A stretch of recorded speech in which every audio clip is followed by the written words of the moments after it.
Christmas special rose cookies ಮಾಡೋದಕ್ಕೆ 2 ಬಟ್ಲು ಮೈದಾ ಹಿಟ್ಟು, 1/4 ಬಟ್ಲು ಅಕ್ಕಿ ಹಿಟ್ಟು, 1/4 tea spoon salt, 2 table spoon ಸಕ್ಕರೆ, ಅರ್ಧ ಟೇಬಲ್ ಸ್ಪೂನು ಬೇಕಿಂಗ್ ಸೋಡಾ, 3 ಏಲಕ್ಕಿನ ಪುಡಿ ಮಾಡಿ ಹಾಕ್ಕೊಂಡಿದ್ದೀನಿ. ಅದಕ್ಕೆ 1 ಮೊಟ್ಟೆ ಹಾಕ್ಕೊಂಡು ಚೆನ್ನಾಗಿ ಅದನ್ನು ಮಿಕ್ಸ್ ಮಾಡ್ಕೋಬೇಕಾಗತ್ತೆ.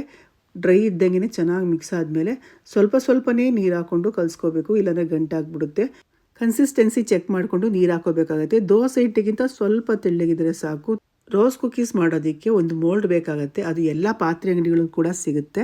ಈ ಕ್ರಿಸ್ಮಸ್ ಹಬ್ಬದ ಸ್ಪೆಷಲ್ನ ನಾನೊಬ್ಬರು ಕ್ರಿಶ್ಚಿಯನ್ಸ್ ಫ್ರೆಂಡ್ ಹತ್ರ ಸುಮಾರು ವರ್ಷಗಳ ಹಿಂದೆ ಕಲ್ತಿದ್ದು. ಮಕ್ಕಳಿಗೆ ದೊಡ್ಡವ್ರಿಗೆ ಎಲ್ಲರಿಗೂ ಕೂಡ ಇಷ್ಟ ಆಗುತ್ತೆ. ಆ ಕಡೆ ಸಾಲ್ಟು ಅಲ್ಲ ಸ್ವೀಟು ಅಲ್ಲ, ತುಂಬಾ ಚೆನ್ನಾಗಿರುತ್ತೆ, ಬಿಸ್ಕೆಟ್ ಥರ ಇರುತ್ತೆ ನೋಡಿ. ಈ ಹದಕ್ಕೆ ನಾವು ಕಲಿಸ್ಕೋಬೇಕಾಗತ್ತೆ. ಕನ್ಸಿಸ್ಟೆನ್ಸಿ ಚೆಕ್ ಮಾಡ್ಕೋಬೇಕು.